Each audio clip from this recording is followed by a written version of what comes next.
अस्सलाम वालेकुम दोस्तों, कैसे हो? उम्मीद है कि सब खैरियत से होंगे। अल्लाह आप लोगों को ऐसे ही खुश रखे। सरकार दो आलम सल्लल्लाहु अलैहि वसल्लम की पूरी जिंदगी पर बनने वाली वीडियो सीरीज जिसका नाम मोहम्मद सब के लिए है, ये उसका 19वां हिस्सा यानी पार्ट 19 है।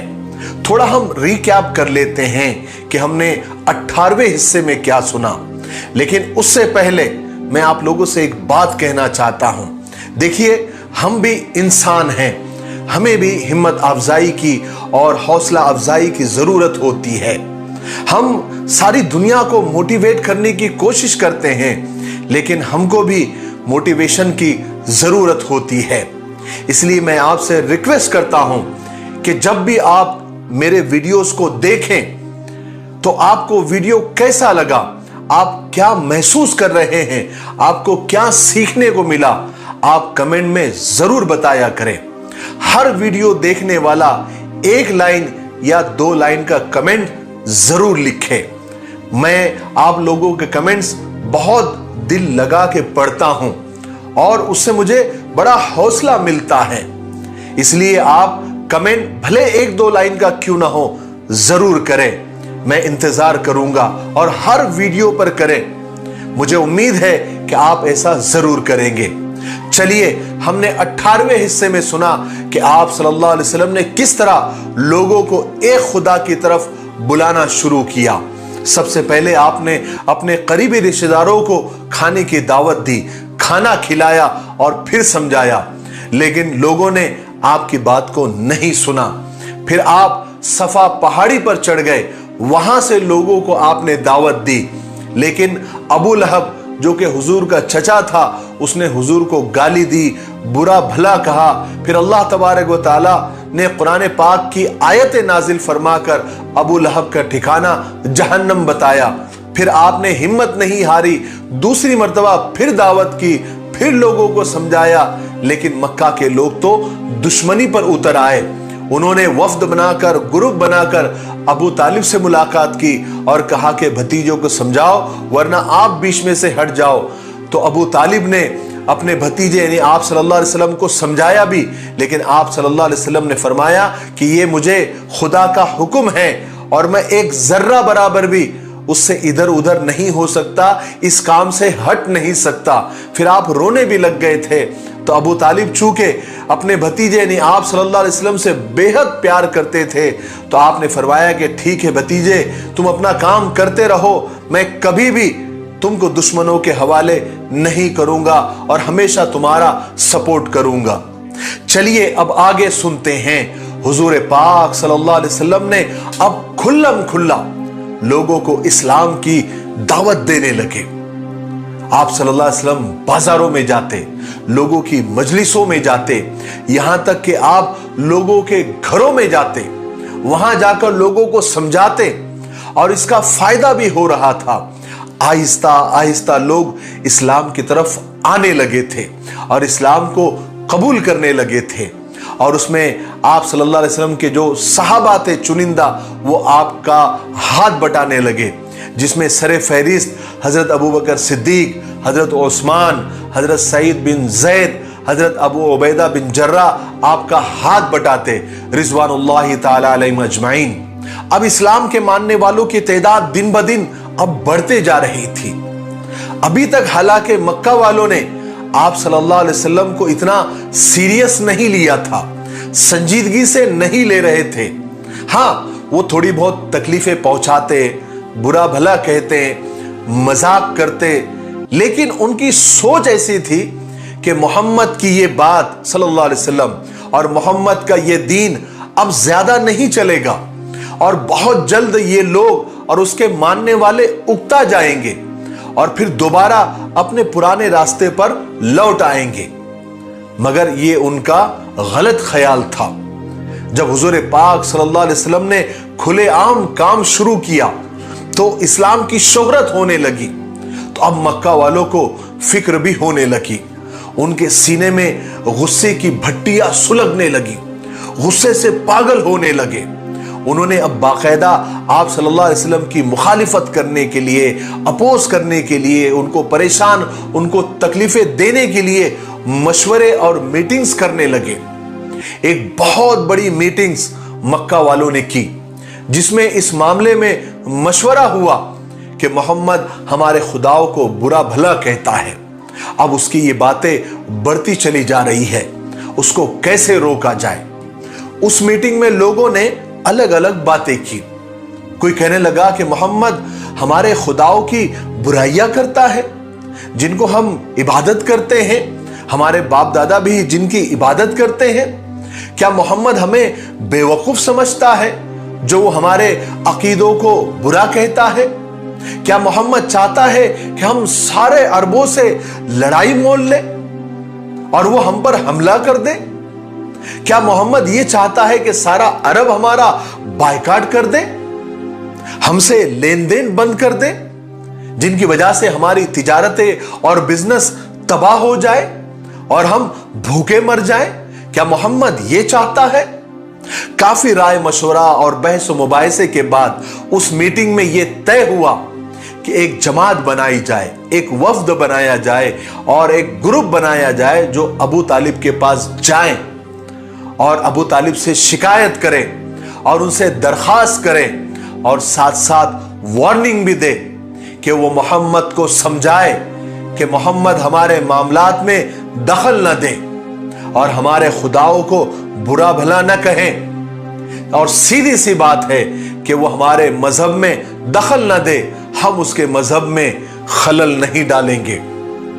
इस वफ्द में, इस जमात में, इस ग्रुप में कुरैश के बड़े बड़े लोग और बड़े बड़े सरदार तय हुए जो बिल्कुल चोटी के थे, जैसे अबू सुफियान बिन हर्ब, अम्र बिन हिशाम, अबू जहल, उतबा बिन रबिया, वलीद बिन मुगैरा, आस बिन वाइल।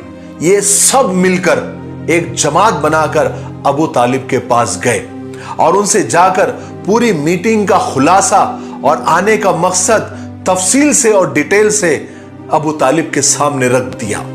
उस वफ्द ने, उस जमात ने अबू तालिब से कहा कि देखिए अबू तालिब, आप बड़े हैं, आप बुजुर्ग हैं, हम सब आपकी इज्जत करते हैं, इसलिए हमने आपको पहले भी समझाया था और आपसे कहा था कि आप मोहम्मद को समझाइए और उसको हुक्म दीजिए कि वो हमारे खुदाओं को बुरा ना बोले, हमारे अकीदों का मजाक ना उड़ाए और हमारे बाप दादा को गुमराह ना समझे।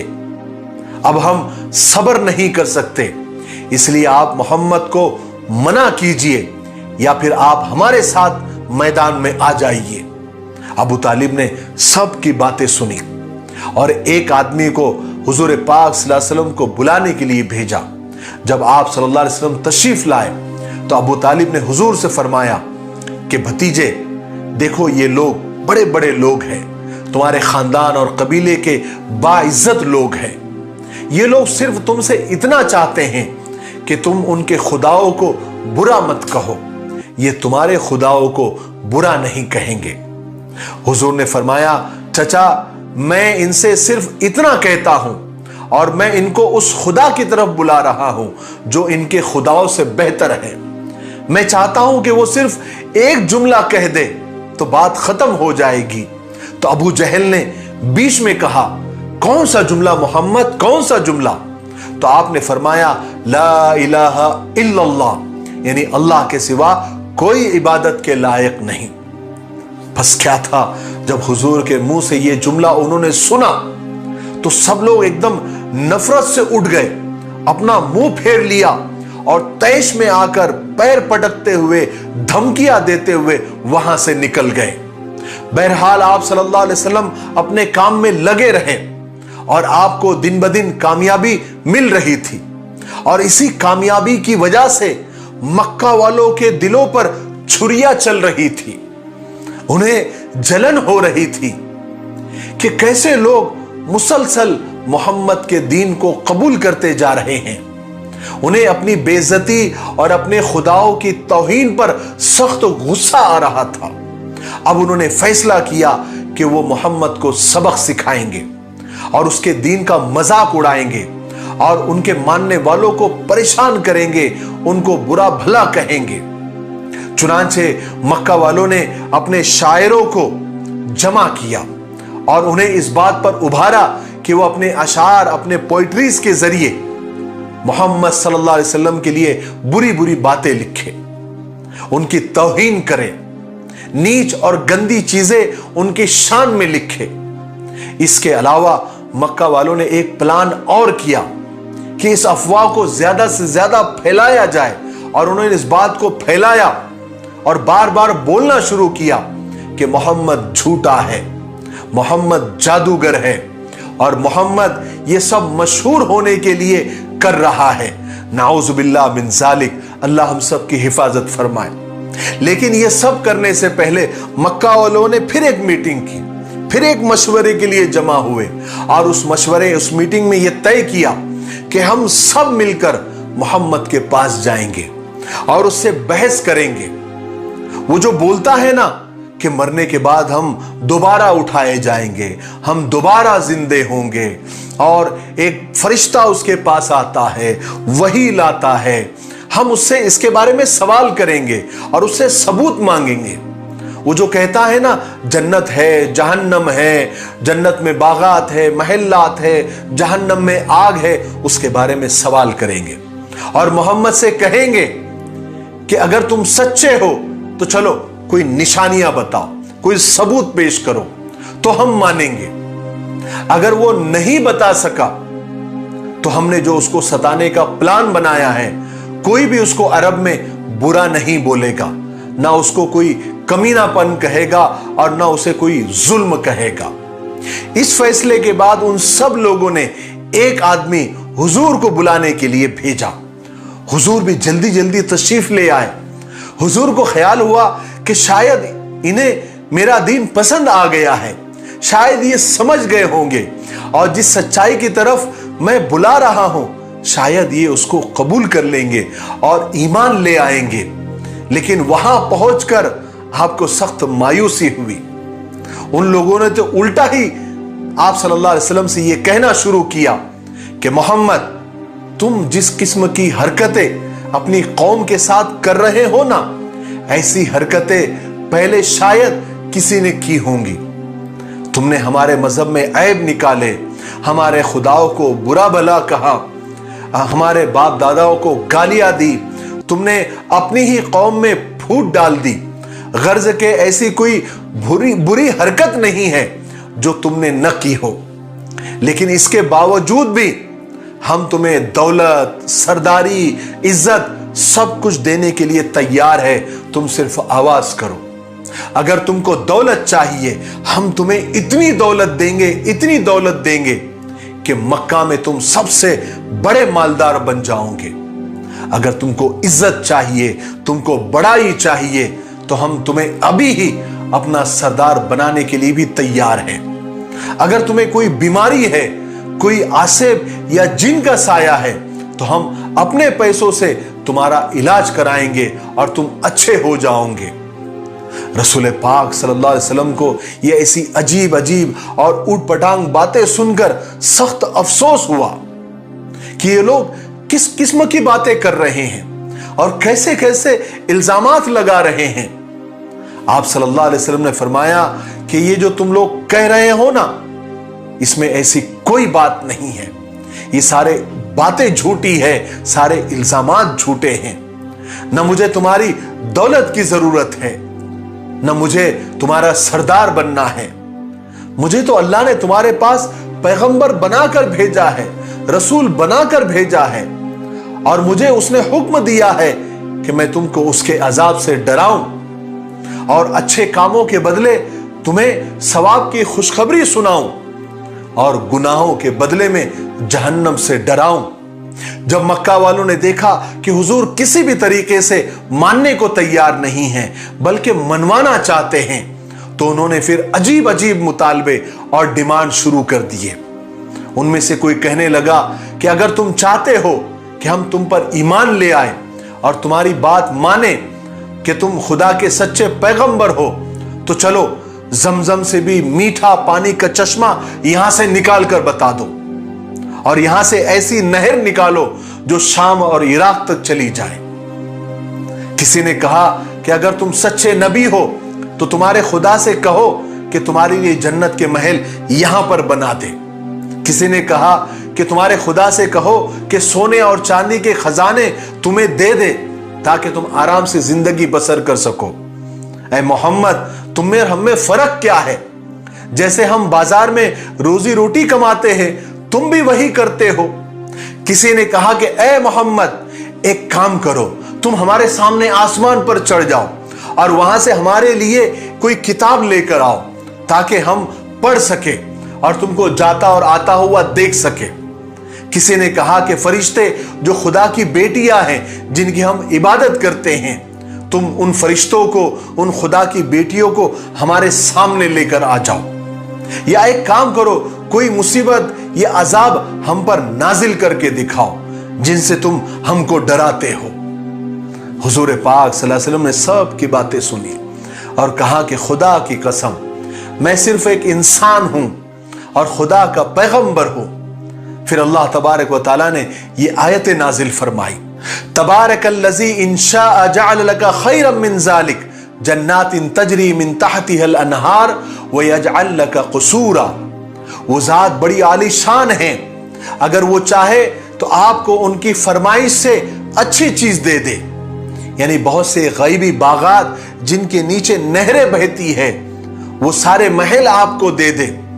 मगर इन लोगों की डिमांड मानने के लिए थोड़ी थी। फिर उन लोगों ने सारी बातें करने के बाद मोहम्मद सल्लल्लाहु अलैहि वसल्लम से कहा कि ऐ मोहम्मद, हमने बहुत कुछ बोलकर देख लिया, तुम्हारे मिन्नतें की, तुम्हारी खुशामद की, मगर तुमने हमारी कोई बात नहीं मानी। अब हम अपना फर्ज पूरा कर चुके, अब हम वो करेंगे जो हमारा दिल चाहेगा। ऐ मोहम्मद, अब तुमको हम नहीं छोड़ेंगे, एक तो हम तुमको खत्म कर देंगे या तुम हमको खत्म कर दो। और इस तरह उन लोगों ने एक दूसरे को एक दूसरे की जान लेने की इजाजत दे दी और नाउज़ बिल्लाह आप सल्लल्लाहु अलैहि वसल्लम के कत्ल को जायज करार दे दिया। उन्होंने आपके खून बहाने का फैसला तो कर दिया और आपके कत्लों को जायज भी करार दे दिया, लेकिन चचा अबू तालिब का खौफ और डर उनका रास्ता रोके हुए था, इसलिए कि वो जानते थे कि अगर अबू तालिब को गुस्सा आ गया तो पूरी अब्दुल मुत्तलिब के सारी औलादों को और पूरे कबीले को और पूरे खानदान को जलाल आ जाएगा, क्योंकि ये खानदान कुरैश बहुत इज्जत की निगाह से मक्का में देखा जाता था, बल्कि सारे अरब में देखा जाता था। चुनांचे वो लोग दिन रात यही सोच रहे थे कि किस तरह अबू तालिब की तवज्जो हुजूर से हटा दी जाए, ऐसी कौन सी तरकीब की जाए, ऐसे कौन सी आइडिया की जाए कि हुजूर के मामले में अबू तालिब कुछ ना बोले, बल्कि कुछ ऐसा हो जाए कि खुद अबू तालिब ही मोहम्मद को हमारे हवाले कर दे। इसके बाद उन्होंने इस बात पर बहुत गौर व फिक्र किया, इसके बाद उन्होंने इस बात पर बहुत सोच विचार किया, गौर व फिक्र किया, और बहुत सोचने के बाद, बहुत सोच विचार के बाद एक बहुत ही अहमकाना, बचकाना, बेहुदा और बेढंगा फैसला किया कि कोई भी उस फैसले को सुनेगा तो हंस देगा, उनकी अकल पर, उनके फैसले पर मातम करेगा। वो फैसला क्या था हम आने वाले पार्ट्स में, यानी 20वें हिस्से में, पार्ट 20 में सुनेंगे। बस आप थोड़ी देर इंतजार करें, क्योंकि हमें आज यहीं पर रुकना होगा, वीडियो काफी लंबा हो रहा है। इंशाअल्लाह हम आने वाले पार्ट 20 में 20वें हिस्से में उस फैसले की तफसील आपको बताएंगे और आगे क्या क्या हुआ और किस तरह अल्लाह की मदद आई और किस तरह अल्लाह तबारक व तआला ने मक्का वालों को शर्मिंदा किया, ये हम आगे वाले हिस्से में बताएंगे। आप इस वीडियो पर कमेंट जरूर करना और हमारे हर वीडियो पर, हर वीडियो देखने वाला हर व्यूअर 1-2 लाइन की कमेंट्स क्यों ना हो जरूर करें। आपके कमेंट से हमें हौसला और हिम्मत मिलती है। मैं आपके कमेंट्स का इंतजार कर रहा हूं, आप जरूर करें। तब तक मेरे लिए, पूरी उम्मत के लिए और पूरी इंसानियत के लिए खैर और भलाई की दुआ करते रहें। अस्सलामु अलैकुम व रहमतुल्लाहि व बरकातुहू।